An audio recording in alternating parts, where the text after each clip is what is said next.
அக்குநித்தி TV அன்பு நேயர்களே, உங்கள் அக்குநித்தியின் அன்பு வணக்கங்கள். அக்குபஞ்சர் நலக்கல்வி தொடர்பான பல்வேறு வீடியோஸ் நம்ம பார்த்துக்கிட்டு இருக்கோம். இன்றைய நலக்கல்வியில் நாம் தெரிஞ்சுக்கிற வேண்டியது அப்படின்னா, இந்த ஹார்மோன் ப்ராப்ளம் அப்படின்னு இன்றைக்கி ரொம்ப அதிகமாக பரவலாக இருந்துக்கிட்டு இருக்குது, வைரலாக. அதாவது எனக்கு தைராய்டு பிரச்சனை இருக்குது, இது இல்லாதவங்களே கிடையாதுங்கிற அளவுக்கு இன்றைக்கி அதிகமான பேர் தைராய்டுக்கு மாத்திரை சாப்பிட்டுக்கிட்டே இருக்கும். அதே மாதிரி பேங்க்ரியாஸ் கணையம் பாதிக்கப்பட்டு இன்சுலின் போட்டுக்கிட்டே இருக்கிறோம். இது மாதிரியான ஹார்மோன் பாதிப்புக்காக நிறைய டேப்லெட் எடுக்கக்கூடிய ஒரு நிலைக்கு போயிட்டு இருக்கோம். உண்மையிலே ஹார்மோன் பாதிப்பு என்பது அக்குபஞ்சர் முறைப்படி எந்த ஆர்கானோடு தொடர்புடையது, எந்த எலிமெண்ட்ஸோட தொடர்புடையதுன்னு தெரிஞ்சுக்கிட்டிங்கன்னா, அந்த மெரிடியன் சார்ந்த சிகிச்சை மட்டும் எடுத்துக்கிட்டிங்கன்னா அந்த ஹார்மோன் நார்மல் ஆயிரும். ப்ளஸ் அடிஷ்னலாக எண்டோக்ரைன் பாயிண்ட் விடணும்னா நிரந்தரமாக சரியாகும். தொடர்ந்து வருஷக்கணக்காக மாத்திரை சாப்பிட வேண்டிய அவசியம் ஏற்படாது. பார்ப்போம். அதாவது நம்மளுடைய அக்குபஞ்சர் வியூவில் நெருப்பு பூதம் சார்ந்த உறுப்புகள் அப்படிங்கிறது நமக்கு தெரியும். அதுக்கு தொடர்புடைய நாளமுலா சுரப்பி எது? இப்போ ஃபயர் எலிமெண்ட்ஸ்க்கு தொடர்புடைய நாளமுலா சுரப்பி அப்படின்னா ரெண்டு. ஒன்று பிட்யூட்டரி அண்ட் பீனியல் அப்படிங்கிற இரண்டு. இந்த இரண்டு நாளமுலா சுரப்பிகள் தான் அதாவது புருவத்தினுடைய மத்தியில் இருக்கக்கூடிய, இதுக்கு நேர் உள்ளே இருக்கக்கூடிய மூளையினுடைய மத்தியில் அடிப்பகுதியில் இருக்கிற பிட்யூட்டரி அண்ட் பீனியல் கிளான்ஸ், இது ரெண்டும் தான் நம்மளுடைய நெருப்பு பூதத்தோடு தொடர்புடையது. யாருக்கு பிட்யூட்டரி தொடர்பான பாதிப்பு இருக்கோ அல்லது பீனியல் தொடர்பான பாதிப்பு இருக்கோ அவங்களுக்கு அக்குபஞ்சரில் நெருப்பு பூத உறுப்பு சார்ந்த நோய்கள் இருக்கும். அப்போ நெருப்பு பூதம் சார்ந்த ட்ரிபிள் ஆர்மர் பெரிகார்டியம்ங்கிற சேனல் அல்லது ஸ்மால் இன்டெஸ்டினல் அண்ட் ஹார்ட்டுங்கிற சேனலில் நாம் சிகிச்சை கொடுத்தோம்னா அதற்கு தொடர்புடைய நாடியை பரிசோதனை செய்து எந்த 4 சேனலில் எந்த சேனல் பாதிக்கப்பட்டு இந்த எண்டோக்ரைன் சேஞ்சஸ் வந்திருக்கு. அக்குபஞ்சர் வியூவில் ஃபிசியாலஜிக்கில் என்ன சொல்லப்படுதுன்னா, ஒரு ஆர்கன் இம்பேலன்ஸ் வரும்போது தான் ஹார்மோன் சேஞ்சஸ் வருது. இப்போ ஹார்மோன் சேஞ்சஸ் வந்து ஹார்மோன் ப்ராப்ளம் இருக்கிறதா ரிப்போர்ட் வந்தால், இன்றைக்கி மாடர்ன் மெடிசனில் என்ன செய்கிறோம் அப்படின்னா, ரிப்போர்ட்டை நார்மல் பண்ணுறதுக்கு ஹார்மோனை செயற்கையாக கொடுத்து டேப்லெட்டாவோ இன்ஜெக்ஷனாவோ கொடுத்து ரிப்போர்ட்டை நார்மல் பண்ணிக்கிட்டு இருக்கோம். டேப்லெட்டை குறைச்சாலும் மீண்டும் பழையபடி ஏறிடும். ரொம்ப ஏறிடுச்சுன்னா மாத்திரை கூட்டிக்கிட்டே போகணும், ரொம்ப குறைஞ்சிச்சுன்னா மாத்திரை குறைச்சிக்கிட்டே வரணும். இப்போ குறைக்கிறது இந்த வேலையை செஞ்சுக்கிட்டே இருக்கணும், டெஸ்ட் எடுத்துக்கிட்டே இருக்கணும். புரியுது இல்லையா? இப்போ நம்ம அக்குபஞ்சர் வியூவில் என்ன செய்கிறோம்னா, ஹார்மோன் கூடுறதுக்கும் குறையிறதுக்கு எது காரணம்? இந்த ஹார்மோன் இம்பேலன்ஸுக்கு அப்படின்னா ஆர்கான் இம்பேலன்ஸ் தான் காரணம். இந்த உறுப்புகளுடைய இயக்கத்தை ஒழுங்குபடுத்தி விட்டால் ஆர்கான் இம்பேலன்ஸ் வந்தால் மட்டும்தான் ஹார்மோன் சேஞ்சஸ் வரும். அப்போ ஆர்கானை சரி பண்ணிட்டோம் அப்படின்னா ஹார்மோன் கண்ட்ரோல் ஆயிரும். எவ்வளவு ஈஸியான மெத்தட். அப்போ ரூட் காஸுக்கு ட்ரீட்மெண்ட் நம்ம கொடுக்குறோம். டைரெக்டாக எது பாதிப்போ பாதிப்புக்கு சிகிச்சை இல்லை, பாதிப்பு வருவதற்கான ரூட் காஸ் எது அப்படிங்கிறத நம்ம பார்ப்போம். அப்போ எண்டோக்ரைன் ப்ராப்ளத்துக்கு நேரடியாக எண்டோக்ரைனுக்கு ட்ரீட்மெண்ட் கொடுக்காதீங்க. அதுக்கு தொடர்புடைய உறுப்புகளை சரி செய்து விட்டால், உறுப்பினுடைய இயக்கம் ஒழுங்குபடுத்தப்பட்டால் ஹார்மோன் சேஞ்சஸ் வராது. இதுதான் அக்குபஞ்சனுடைய ஃபார்முலா. அப்போ triple warmer pericardium small intestinal heart மெரிடியனை நம்ம ரெகுலேட் பண்ணிட்டோம்னா பிட்யூட்டரி அண்ட் பீனியல் சார்ந்த நோய்கள் சரியாகும். அதுக்கடுத்து நிலம்பூதத்துக்கு தொடர்புடையது அப்படின்னு பார்த்தோம்னா ஸ்டமக் அண்டு ஸ்ப்ளீன் அப்படின்னு சொல்லுவோம். இந்த உறுப்பினுடைய இயக்க குறைபாடு ஏற்படும் போது பாதிக்கப்படக்கூடிய ஹார்மோன் சேஞ்சஸ் அப்படின்னு பார்த்தீங்கன்னா கணையம். நிலம்பூதத்துக்கு தொடர்புடையது கணையம், பேங்க்ரியாஸ். அப்போ ஸ்டமக் அண்டு ஸ்ப்ளீன் சார்ந்தது இன்டைஜஷன் தான். இந்த கணையம் பாதிக்கப்பட்டு இன்சுலின் குறைபாடு ஏற்பட்டு சர்க்கரை நோய் வருது. அதனால தான் சர்க்கரை நோய் என்பது அக்குபஞ்சரில் அது நோய் அல்ல, ஜீரண கோளாறு அப்படின்னு சொல்லுவோம். ஸ்டமக் அண்டு ஸ்ப்ளீன் சார்ந்தது.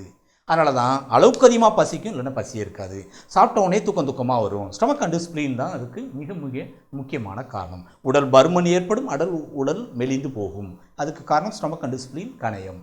அப்போ நம்ம கணையத்துக்கு சிகிச்சை கொடுக்க வேண்டாம், கணையம் சுரக்க வேண்டிய இன்சுலினை செயற்கையாக கொடுக்க வேண்டாம். ஸ்டமக் அண்டு ஸ்ப்ளீனை ரெகுலேட் பண்ணிட்டோம்னா ஆட்டோமேட்டிக்காக கணையம் நார்மல் ஆயிரும், இன்சுலின் ரெகுலர் ஆயிரும். இது பர்மனன்ட் க்யூர்க்கான சொல்யூஷன் இது. அதற்கடுத்து நிலம்பூதத்துக்கு அடுத்து காற்றுப்பூதம். காற்றுப்பூதத்தை தொடர்புடையது லங்ஸ் அண்டு லார்ஜ் இன்டெஸ்டினல். இதற்கு தொடர்புடையது எது அப்படின்னா தைராய்டு.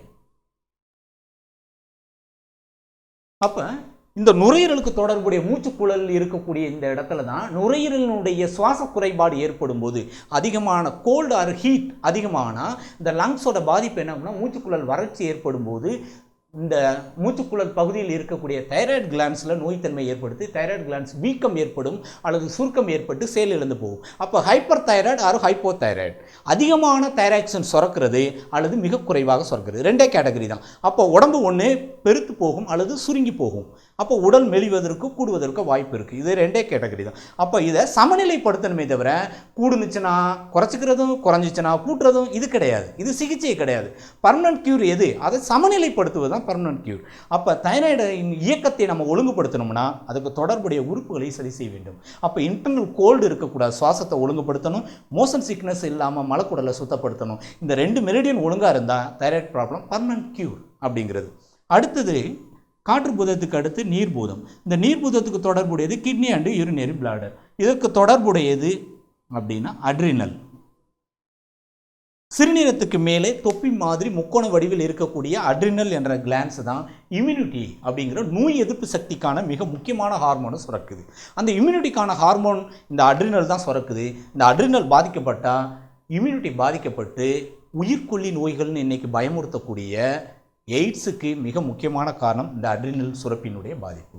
அப்போ எய்ட்ஸ் என்பது இம்யூன் சிஸ்டம் பாதிக்கப்பட்டு வரக்கூடியது, உயிர்கொல்லி நோய், பர்மனன்ட் கியூர் கிடையாது, டெம்பரவரியாக. ஆனால் அக்குபஞ்சரில் கிட்னி அண்ட் யூரினரி பிளாடரை ஸ்ட்ரென்தன் பண்ணி அதன் மூலமாக அட்ரினலை கண்ட்ரோல் பண்ணோம்னா இந்த உயிர்கொல்லி நோய்களை நாம் கட்டுப்படுத்த முடியும், குணப்படுத்த முடியும். அதை கிட்னியுடைய லைஃப் ஃபோர்ஸ் எனர்ஜினுடைய லெவலை பொறுத்து தான் குணப்படுத்துவது அப்படிங்கிறது நம்ம சொல்ல முடியும். அப்போ அட்ரினலுக்கு தனியாக சிகிச்சை கொடுக்க வேண்டாம். கிட்னி அண்ட் யூரினரி பிளாடர் மெரிடியனை நம்ம ரெகுலேட் பண்ணி கொடுத்தோம்னா அட்ரினல் சார்ந்த நோய்களை இன்க்யூரபிள் டிசீஸ்ன்னு சொல்லக்கூடிய இது வாழ்நாள் முழுவதும் மருந்து மாத்திரை சாப்பிட்ணுன்னு சொல்கிற அத்தனை நோய்களுக்கும் அட்ரினல் தான் மிக மிக முக்கியமானது. அப்போ கிட்னி அண்ட் யூரினரி பிளாடரை நாம் கவனம் செலுத்த வேண்டும். அதற்கு அடுத்து நீர்பூதத்திலிருந்து உருவாகக்கூடிய மரம்பூதம். மரம்பூதத்துக்கு தொடர்புடையது கேல்பேடர் அண்டு லீவர். இதற்கு தொடர்புடைய நாளமுலா சுரப்பி எது, எண்டோகிரைன் எது அப்படின்னு பார்த்தீங்கன்னா தைமஸ். இந்த தைமஸ் அப்படிங்கிறது நெஞ்சுக்குழி மத்தியில் இருக்கக்கூடியது. ஒரு 2 இலைகள் மாதிரி இருக்கக்கூடிய இந்த தைமஸ் அப்படிங்கிற நாளமுலா சுரப்பி பிறந்த குழந்தையில் உருவம் உள்ளதாக இருக்கும். அதாவது பூ பெய்த காலம், அதாவது ஏஜ் அட்டன் பண்ணதுக்கு பிறகு ஒரு 12, 13, 14 வயசுக்கு பிறகு இந்த தைமஸ்ங்கிற சுரப்பி உருவமற்றதாக மாறிவிடும். ஆனால் உருவமற்றதாக இருந்தாலும் அது வேலை செய்யும் அப்படிங்கிறதுனால இது ஒரு மிராக்கிள், அதிசயம் நிகழ்த்தக்கூடிய ஒரு சுரப்பி. அப்படிப்பட்ட ஒரு நாளமுலா சுரப்பி கேல்பேடர் அண்ட் லிவரோடு தொடர்புடையது. இந்த சுரப்பினால் ஏற்படக்கூடியதான் இன்னைக்கு வரக்கூடிய மனநோய்கள்.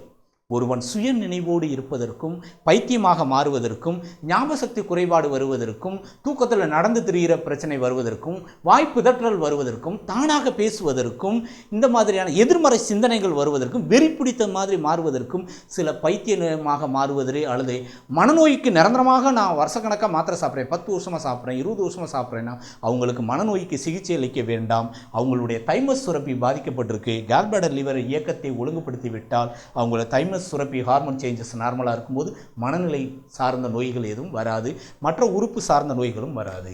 அப்போ 5 பூதத்துக்கு தொடர்புடைய உறுப்புகளுக்கு தொடர்புடைய நாளமுலா சுரப்பிகளை தெரிஞ்சுக்கிட்டீங்க அப்படின்னா எந்த சுரப்பி சார்ந்த நோய்கள் இருக்குது அப்படின்னு டெஸ்ட் எடுத்து சொல்லிட்டாங்க அப்படின்னா நாம் டைரெக்டாக இந்த ஆர்கானை ஸ்ட்ரென்தன் பண்ணலாம். அல்லது எந்த டெஸ்ட்டும் எடுக்க வேண்டாம், அவங்களுக்கு நாடி பார்த்து எந்த உறுப்பினுடைய ஏற்ற இறக்கம் இருக்கோ அந்த உறுப்பை ஒழுங்குபடுத்திட்டோம்னா ஹார்மோன் ஃபங்க்ஷன் நார்மல் ஆயிரும். ரொம்ப ஈஸியான மெத்தட் இல்லையா?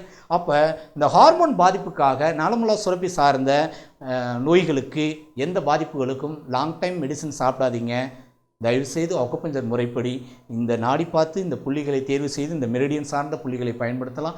அதோடு சேர்த்து அக்குபஞ்சரில் எண்டோகிரைன் பாயிண்ட்ஸ் அப்படின்னு சில புள்ளிகள் இருக்குது. அந்த புள்ளிகளை சேர்த்து பயன்படுத்தினோம்னா நிச்சயமாக நிரந்தரமாக சரி பண்ண முடியும். அப்படிப்பட்ட அற்புதமான ஒரு சப்ஜெக்ட் தான் அக்குபஞ்சர். அக்குபஞ்சர் அண்ட் நலக்கல்வி தொடர்பான வீடியோஸ் தொடர்ந்து நம்ம பார்க்க இருக்கிறோம் அக்குநித்தி டிவியில். நம்மளுடைய ஆரோக்கியம் நம்ம கையில். அடுத்த வீடியோவில் நம்ம பார்ப்போம். நன்றி, வணக்கம்.